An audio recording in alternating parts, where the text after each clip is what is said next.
बोलिए सदगुरुदेव की जय। संत समाज की जय। मेरे आध्यात्मिक एवं व्यवहारिक जीवन के आत्म प्रेरणा स्रोत मेरे परम आराध्य सदगुरुदेव एवं सत्संग सभा स्थल में बैठे हुए मेरे धर्म प्रेमी सज्जनों, ममता में माताओं बहनों एवं नन्हे मुन्ने प्यारे बच्चों, सदगुरु कबीर साहब की वाणियों को किसी भी पहलू को देखा जाए, सारे पहलू उनके एकदम चमकदार। हर वाणी में उनकी ललकार और उनका प्यार और फटकार है। क्या कैसे लोगों को उन्होंने क्यों समझाने का प्रयास किया। उस जमाने में लोग गुमराह थे, धर्म के नाम पर बड़ा अत्याचार हो रहा था। धर्म के नाम पर लोगों को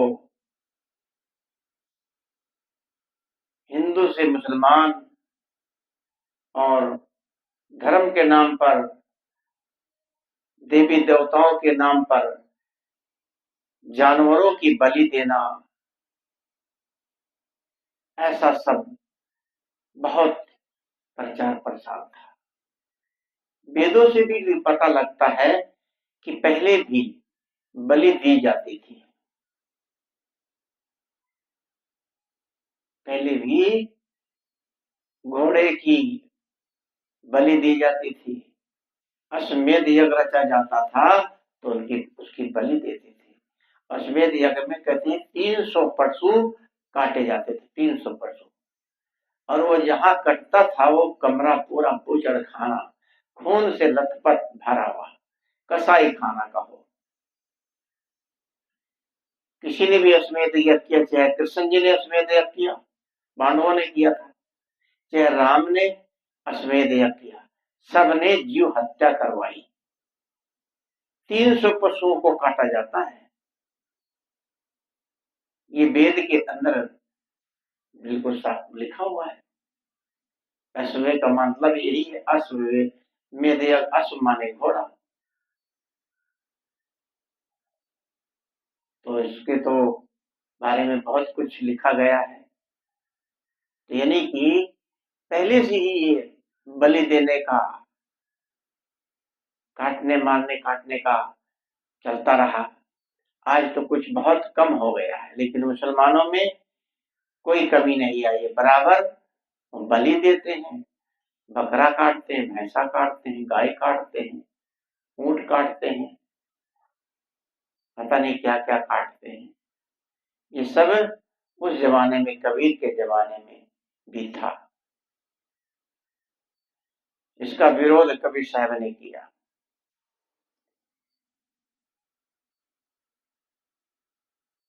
बैर से बैर कभी दूर नहीं होता है, किंतु प्रेम से बैर दूर होता है। घृणा से घृणा दूर नहीं होती। किसी को अपना बनाना है, अपने अनुकूल करना है, पहले उसकी बात को सुनो, उसके अनुसार हो जाओ। देखो, आप उसकी एक ना सुनो तो आपको पसंद ही नहीं करेगा। चाहे वो गलत बात भी कह रहा, सुनो, प्रेम के साथ सुनो, फिर आप उसको अच्छा लगेगा कि मेरी बात सुनी, उसको आपके प्रति प्रेम जागेगा। यही सनातन धर्म है। सनातन धर्म कोई अलग चीज नहीं है। सनातन धर्म की दया धर्म, घृणा से घृणा नहीं, घृणा करने वालों से भी प्रेम करो, यही सनातन धर्म है।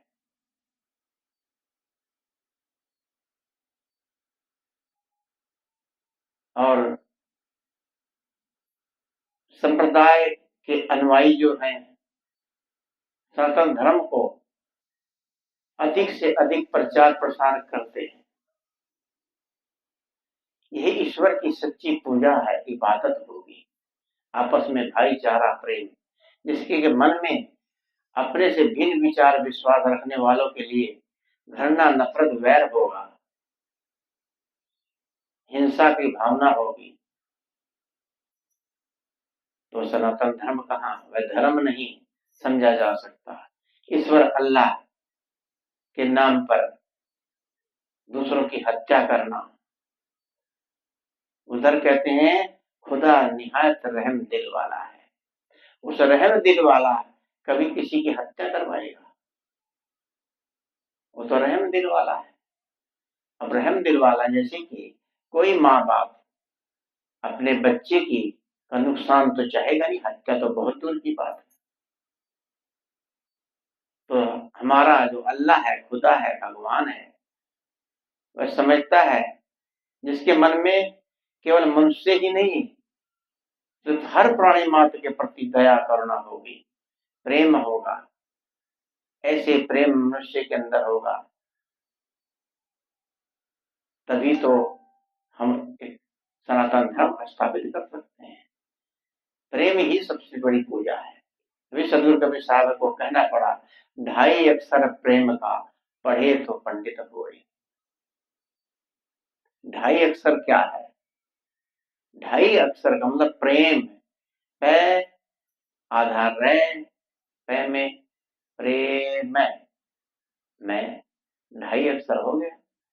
इस प्रेम शब्द को जिसने पढ़ लिया, प्रेम का मतलब क्या होता है? प्रेम का मतलब होता है दूसरों में समर्पण भाव रखना। जिससे आप प्रेम करो उसको कष्ट न पहुंचाना, उसके प्रति दया करुणा क्षमताशीलता की भावना रखना, उसे प्रेम करते हैं। कबीर साहब ने मुलहजा नहीं किया, सबको सबकी गलतियों के लिए डांटा फटकारा, लेकिन उनको उनके मन में किसी के प्रति घृणा राग द्वेष किसी के प्रति नहीं थी। डांटते फटकारते थे, लेकिन किसी के प्रति वैर घृणा वैर और विरोध रंचिक मात्र भी नहीं था। प्रेम का पाठ पढ़ाने वाले के मन में किसी के लिए द्वेष घृणा वैर विरोध हो ही नहीं सकता। उसके मन में मानव के लिए मानवता होती है, प्रेम होता है, प्यार होता है, अगाध प्रेम होता है। अपने स्वार्थ की पूर्ति के लिए ब्राह्मण शूद्र और हिंदू मुसलमान नाम लेकर के मनुष्य के बीच में भेदभाव पैदा करते हैं। एक दूसरे की टांग खींचते हैं, एक दूसरे के धर्म को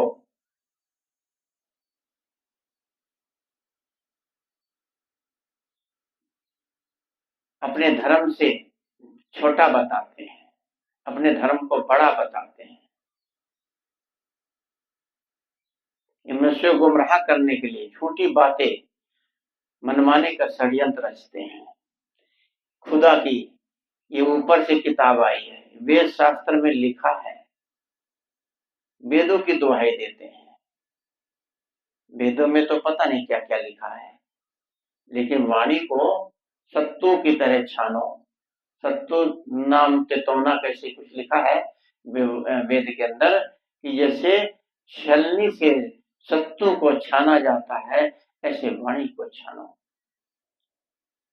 लिखा है, लिखा है, लिखा तो बहुत कुछ, लेकिन उसको लिखे के को समझो, जो अच्छी चीज है ले लो।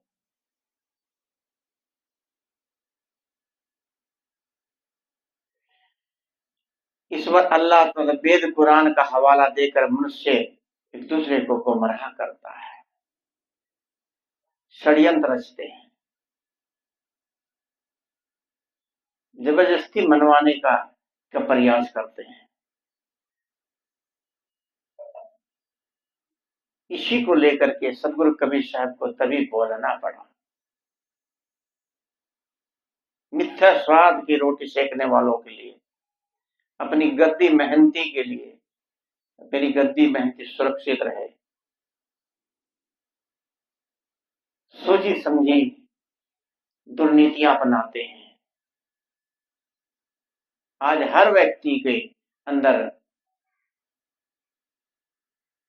हर व्यक्ति को आज कबीर बनना होगा, जिसके दिल में मानवता के लिए, सतधर्म के लिए, आत्म कल्याण के लिए, लोक के कल्याण के लिए प्रेम होगा।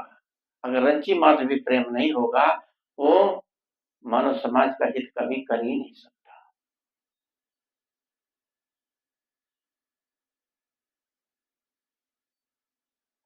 कबीर का गुणगान करते हैं, कबीर की बातों को सुनाते हैं, अपने महापुरुषों की बातों को सुनाते हैं, लेकिन उनके बताए गए मार्ग पर हम लोग चलते कहाँ हैं? आपस में भाईचारा कहाँ रखते हैं? किसी भी साधु संत आश्रमों की हाल देख लो, मुकदमे बाजी चल रहे हैं, एक दूसरे से राग द्वेष प्रेम में प्रेम है ही नहीं, भाईचारा नहीं है।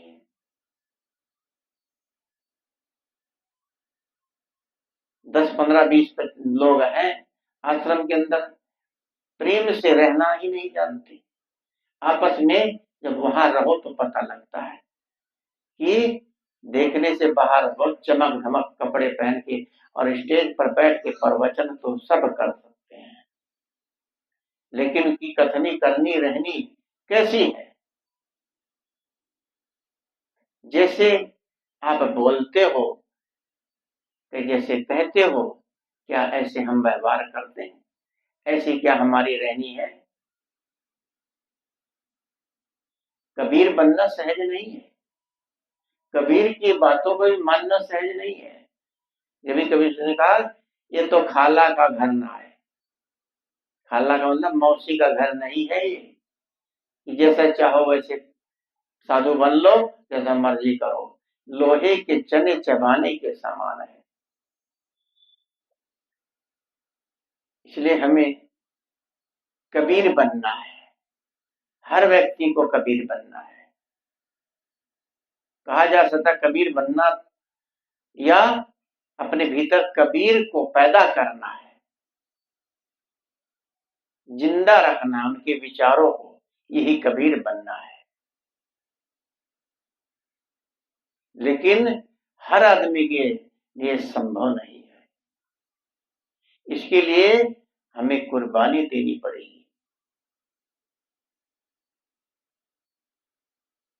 कुर्बानी क्या है? हमें कठिनाइयों का सामना करना पड़ेगा, कोई बुरा भला कहे उसको सहना पड़ेगा।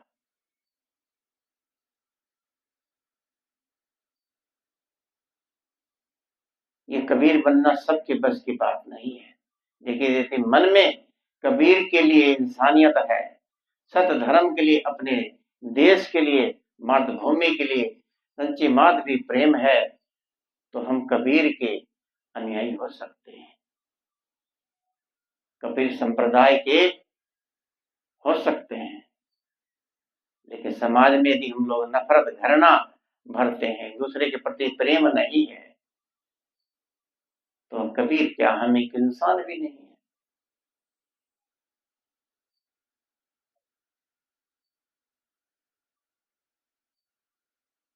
सदगुरु कबीर साहब ने डंके की चोट पर हर बात को कहा है। उन्होंने कहा है, जो तू चाहे मुझको छाड़ सकल की आस, मुझे ऐसा हुए रहो सब सुख तेरे पास। जो तू मुझको चाहता है, मेरे जैसा हो जा, बस सब कुछ तेरे पास है। मुझे पकड़ के बांध करके बैठा करके कुछ नहीं मिलने वाला, मेरे जैसे हो जाओ, जैसे मैं चल रहा हूं उसी तरह आप भी चलो, निष्पक्ष होकर के सबसे प्रेम समता का व्यवहार करें, भाईचारे का व्यवहार करें। यही सदगुरु कबीर साहब का संदेश है।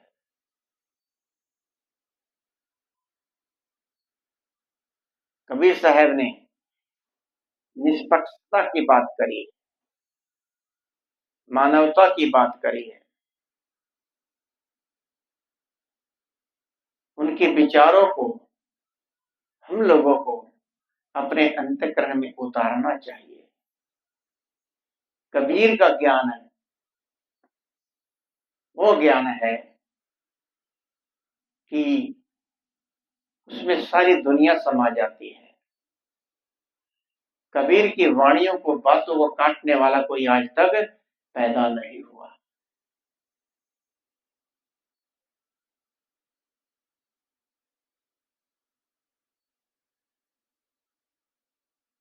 तभी सदगुरु कबीर साहब ने को कहना पड़ा,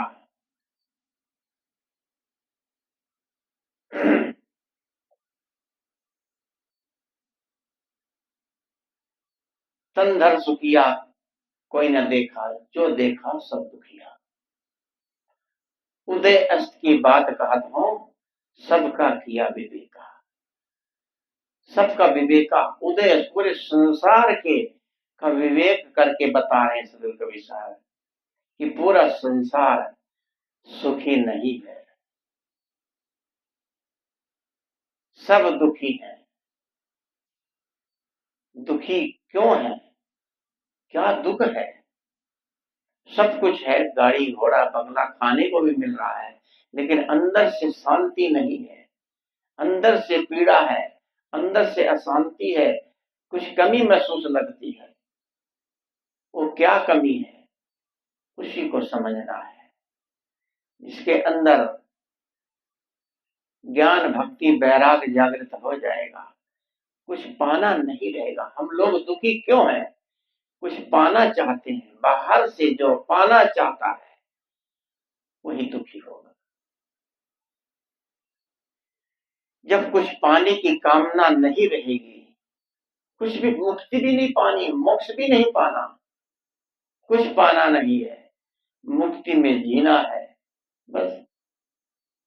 आपको कुछ पाने की जरूरत ही नहीं, कुछ चाहना ही नहीं है, तो दुखी क्यों होंगे? हम लोग दुखी क्यों हैं? कुछ चाहते हैं, कुछ पाना चाहते हैं।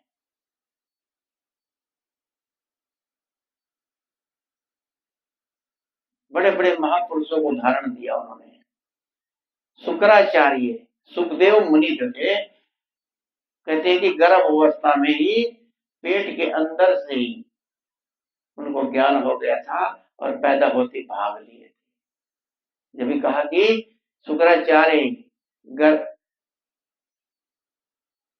शुक्राचार्य दुख के कारण गर्भ में माया जागी।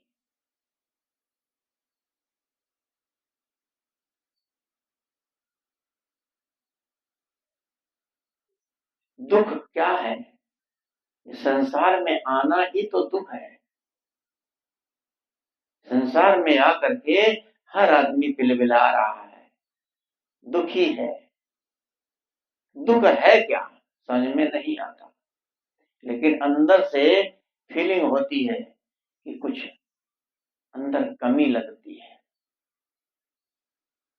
जब तक आप अपने में स्थित नहीं होंगे, तब तक आपको बाहर से कुछ पाने की इच्छा बनी रहेगी।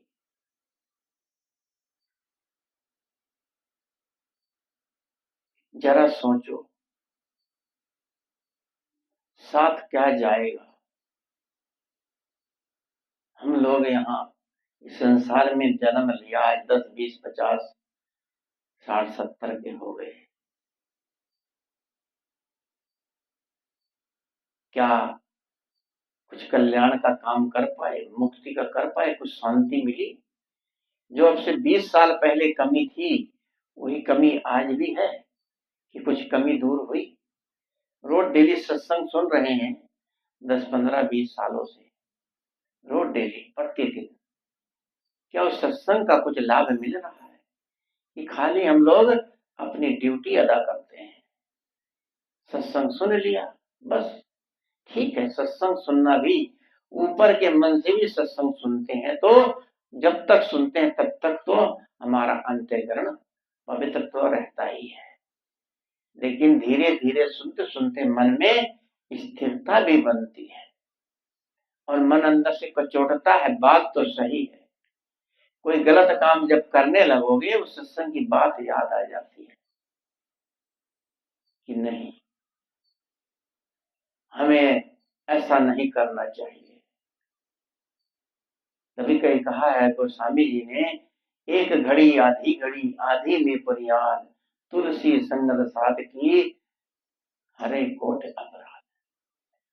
आधी घड़ी, थोड़ी सी मिनट की भी, मिनट का भी सत्संग बहुत कुछ होता है। एक बच्चा था, अपने पापा को बुलाने गया हूँ, पापा उसके सत्संग में बैठे थे, शायद इसको दोहरा रहा हूँ, सुनाता रहता हूँ। बैठे थे तो बुलाने गया तो सत्संग गुरुदेव संत लोग कर रहे थे, बच्चा वहीं बैठ गया। पापा ने कहा 2 मिनट रुको, चलते हैं।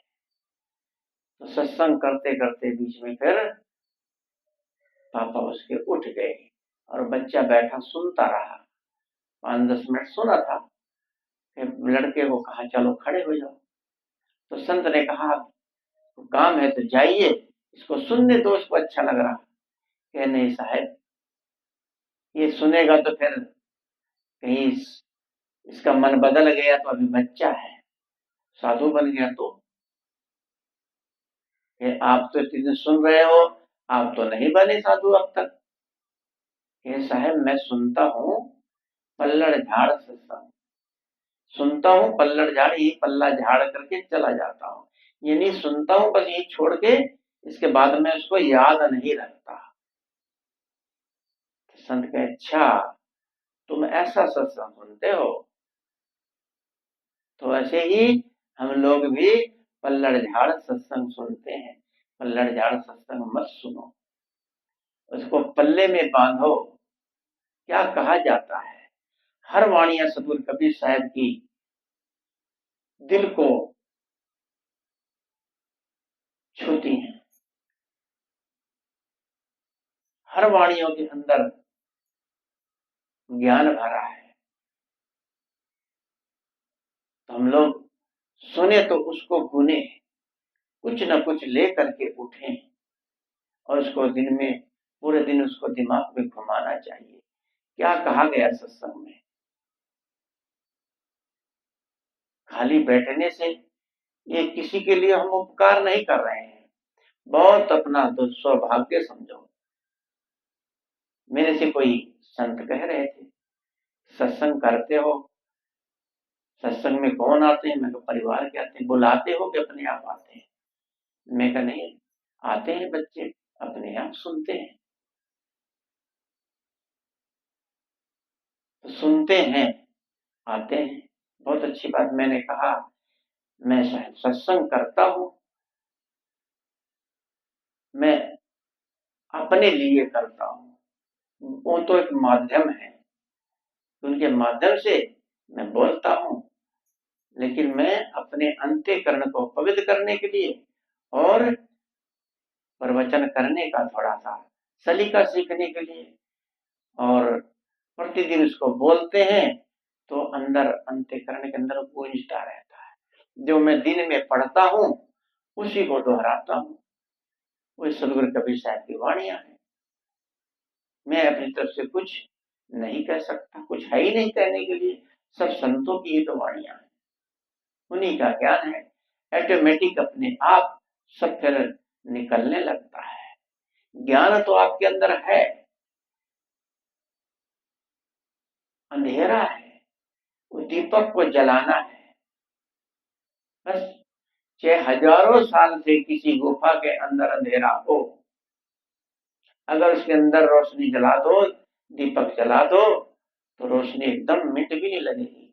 ये नहीं कि महीना लग जाएगा रोशनी होने में, हजारों साल से अंधेरा था और गुफा के अंदर वहां रोशनी टॉर्च जलाई और उजाला हो गया। ऐसे ही अनादि से कई जन्मों से हमारे अंदर अंधेरा छाया हुआ है, अंधेरे में है, लेकिन एक ज्ञान की ज्योति यदि हमने जला दिया तो उजाला हो जाएगा।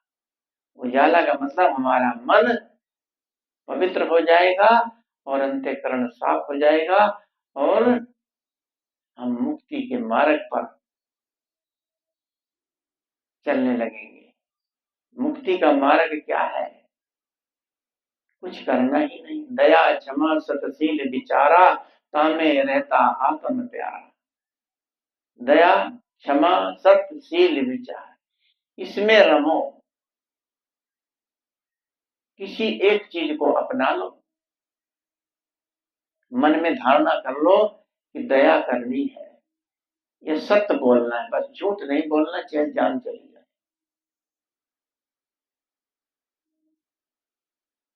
जैसे कि एक व्यक्ति था, चोरी करता था और एक संत आए। संत ने कहा, भाई तुम क्या चोरी क्यों करते हो? कि महाराज मेरा पेशा है, क्या करूं? कि चलो चोरी करना पर झूठ मत बोलना। ठीक है, गुरु बना लिया, कहेगी झूठ मत बोलना, चोरी करना पर झूठ नहीं बोलना। ठीक है।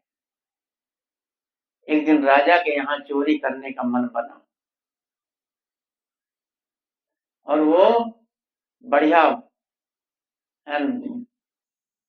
बढ़िया ठाट बाट के सूट बूट पहन के, जैसे मंत्री लोग पहनते हैं अफसर की तरह, बन करके भेष बदल के महल के दरवाजे से जो घुसने लगा, तो उन्होंने देखा पता नहीं कोई राजा का आदमी ना हो। कहले भाई कौन हो तुम? कहे चोर। कहे तो यार आदमी ठीक है, वैसे मजाक कर रहा। आगे चला गया। आगे जब दूसरे गेट पे गया तो वहां भी पूछा, कहे तुम कौन हो? कहे चोर। कहे चोर कभी चोर अपने आप को कहेगा नहीं। और महल में घुस गया, प्रवेश कर गया और वहां पर जो सामान था चोरी करके, सामान क्या, घोड़ा लेकर के, घोड़ा लेना था, घोड़ा चोरी करना, घोड़ा लेके चला गया। और जब जाने लगा तब भी सोचा राजा का आदमी घोड़ा लेके जा रहा है, चोर थोड़ी होगा, घोड़ा लेके चला गया। जब पता लगाया कहीं तो उससे पूछा, भाई सबसे बड़ा चोर वही, इसके पास गए, तुमने चोरी किया? कहे हाँ। क्या? मैं घोड़ा चुरा के लाया। यानी कि उसकी सच्चाई को देखते हुए राजा ने उसको वहां का मंत्री बना दिया। सच्चाई जो होती है ना, वो साथ देती है। थोड़ा सा कष्ट जरूर आता है, लेकिन आदमी डर के मारा झूठ बोलता है। फांसी तो नहीं हो जाएगी, अरे थोड़ा सा लोग भला बुरा कहेंगे, कहने दो। लेकिन आप अपना नियम सत्य के ऊपर, राजा हरिश्चंद्र ने अपने को बेच दिया था। सत्यवादी हरिश्चंद्र नाम प्रसिद्ध है। तो ये कबीर साहब का यही संदेश है, कबीर साहब का यही ज्ञान है। सत्य अपने हृदय में, सत्यता का सत्य कबीर, सत्य है वक्ता। सदगुरु कबीर साहब ने विजय में लिखा, सत्य कबीर सत्य है वक्ता। और सत्य बोलने वाले हैं, सत्य बात को कहने वाले हैं, सत्य की हमेशा विजय होती है। तो मैं ज्यादा न कहके कबीर साहब पे थोड़ा विचार रखा, तो इन शब्दों के साथ मैं अपनी वाणी को विराम देता हूँ। बोलिए सदगुरुदेव की जय। वंदन है जी गुरुदेव।